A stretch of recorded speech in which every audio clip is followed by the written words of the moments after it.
وزير داخلية فرنسا يتمرد على رئيسه ويهدد بعقوبات جديدة ضد جزائريين. يبدو أن وزير داخلية فرنسا برونو روتايو لم يعد يدرك ما يقوم به، فما يهمه فقط هو مهاجمة الجزائر وبأي طريقة كانت.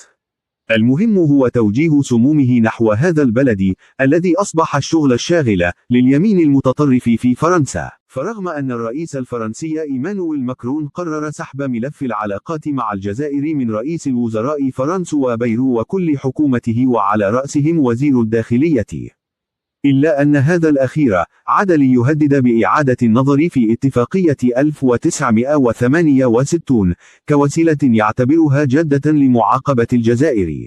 برونو روتايو الذي أطل اليوم الأربعاء عبر قناة أظهر مرة أخرى حقده على الجزائر باستعمال كلمات من العار أن تصدر عن مسؤول في دولة تقول أنها رمز الحريات والديمقراطية، حيث قال أن الإجراءات القادمة ستكون بطريقة دقيقة وانتقائية، حيث ستشمل هؤلاء الذين يأتون إلى فرنسا من أجل قضاء إجازاتهم ومن يرسل أولاده للدراسة في المدارس الجيدة ومن يأتي للعلاج أيضا، لتكون الإجراءات فعالة حسب تعبيره. كما لوح الوزير اليميني المتطرف باتخاذ إجراءات جديدة بعد تلك التي تتعلق بحملة جوازات السفر الدبلوماسية، وتحدث عن إرسال قائمة أولية جديدة من 700 جزائري الموجودين في حالة حجز إداري.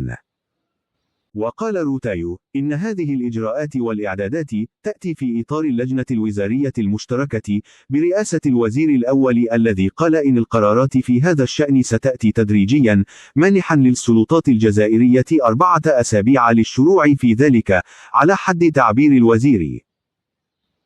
وحسب متابعين، فإن كلام وزير الداخلية الفرنسي موجه بالخصوص إلى فئة جديدة من الجزائريين، وأغلب الظن هم علاوة على المهاجرين غير النظاميين أو المقيمين بشكل مؤقت الأشخاص الميسورون والمسؤولون، ما سيجعل الأزمة تتعمق وتتجه بسرعة إلى نقطة لا عودة رغم إشارات التهدئة التي صدرت من ماكرون.